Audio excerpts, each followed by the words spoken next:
At 7 o'clock, we got BYU, who's 1-0, traveling to SMU, who's 2-0. SMU favored by 10.5 points on ESPN2.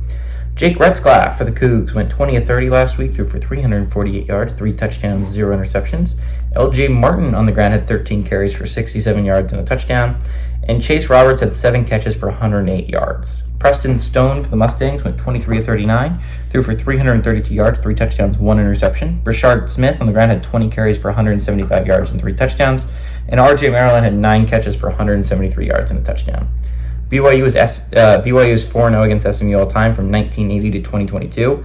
They're 3-0 in one-possession games and 1-0 at SMU. And I think what's really going to be interesting about this game, right? These are two teams that, again, if like a couple years ago, this wouldn't have been a big matchup at all, right? Like this is a group of 5 team versus another group of 5 team who really cares that much early on in the year, right?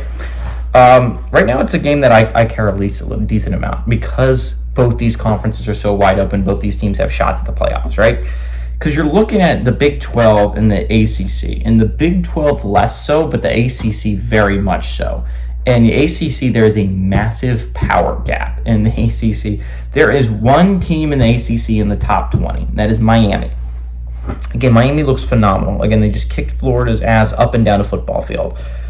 But, number one, Florida could really suck. That is very much a possibility. And number two, this is a wide open conference. Like, no one thought Miami would enter the year as the favorite. A lot of people thought it was going to be Clemson or Florida State in the playoffs. Almost everyone had one of those 2 football teams.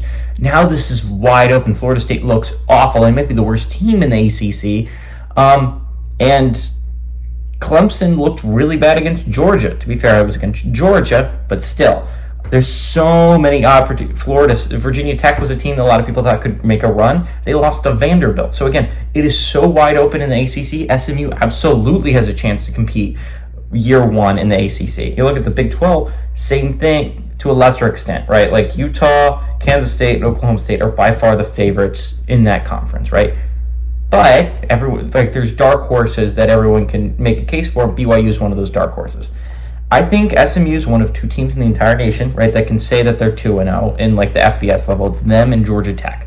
SMU's wins are less impressive than Georgia Tech because Georgia Tech beat Georgia State and Florida State, and SMU has beaten Nevada and Houston Baptist, I think. Again, not to trash talk Nevada, right? Nevada has looked a lot better than a lot of people thought they would be this year. They just went to try and beat them.